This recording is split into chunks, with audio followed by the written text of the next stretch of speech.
Welcome back. So I recently added some mushrooms to my game, and they're not your typical mushrooms. You see when I land on it, how it like absorbed my my weight, and then when I get up off of it, it goes back up. They're so smooth. I'm so happy about them. However, they're not super bouncy. So in a lot of other games, I mean mainly Mario, people are expecting mushrooms to be bouncy, but mushrooms aren't really bouncy if you think about it. But something that I added, it was always in the game, but I made it a lot stronger, is that when you shoot down below you, it pushes you up. And so really, if you want to go higher, like you see how I can't make it up there, you can just shoot below you, and you can shoot more than once below you, and eventually and then you can get up to spots like that, and you can like push yourself quite a bit. Like check this out.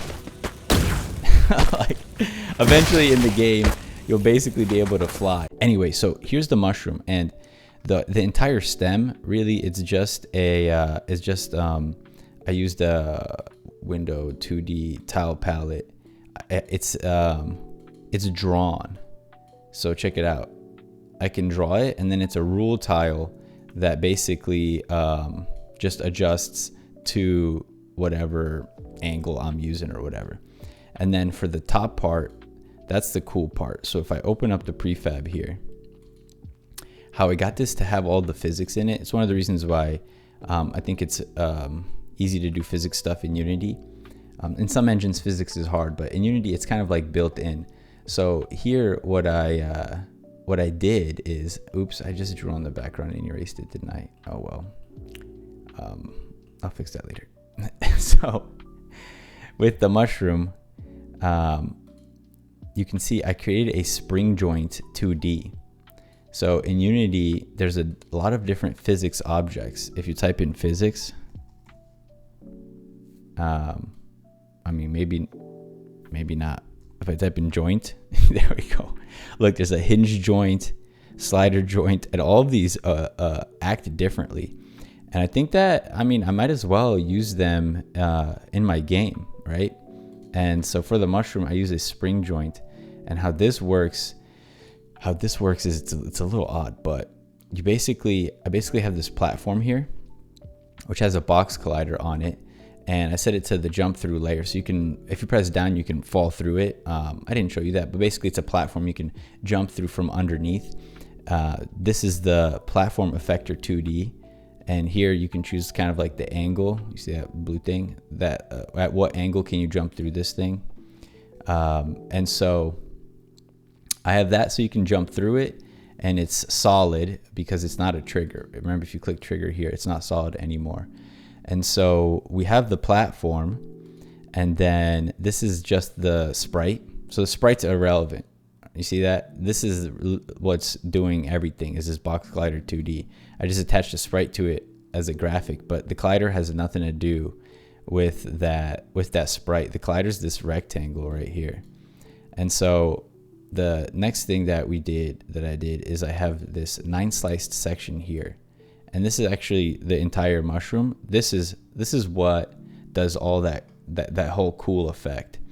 And so the base is just a position. You see this? There's nothing here. You see that green line? So this is the distance that it can do the spring effect. And so the base is just the distance from basically the top of the spring.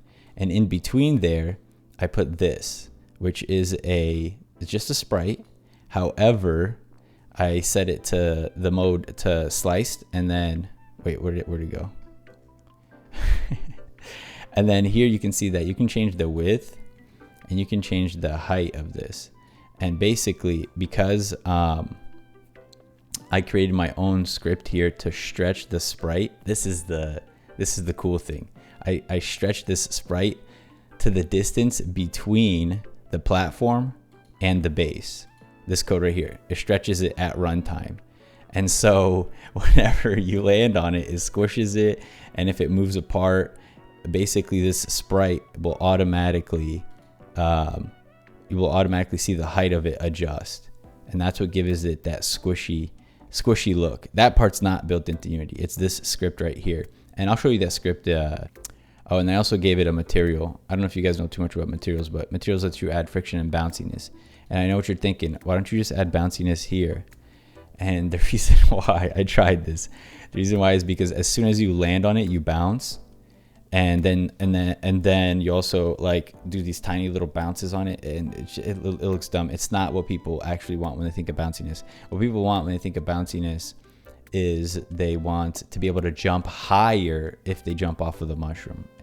In Mario, I'm sure you remember the musical notes or like the spring. Those things weren't fun. They were really difficult and they were annoying. So I don't want to copy the way that like the bounciness worked in Mario. That stuff was frustrating. I think the mushrooms in The Last Phoenix are actually really fun to jump on, even though they're not like super bouncy. And I'll see what people say when they play the demo, but I don't think anyone's gonna care that they're not bouncy. And when you're playing, you kind of subconsciously think they're bouncy because they're moving up and down. So you kind of don't even realize that they don't like make you fly into the sky. Nor do I think they should. So here's that stretch sprite 9 slice code. Anyway, I'm not gonna go through all the code, but in case you want to copy it, here it is. It's pretty short. I'm going to do another pixel art contest, and you're going to be able to win prizes like A Sprite and my game Dwarven stuff. This time, I think a cool idea would be to make a collage so that everybody's art gets put together in the end into something awesome. We'll like vote for the best ones and put them together.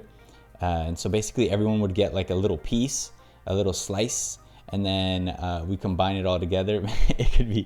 It could be so cool. We could come up with something really nice. However, what do you guys think? Should it be isometric or not?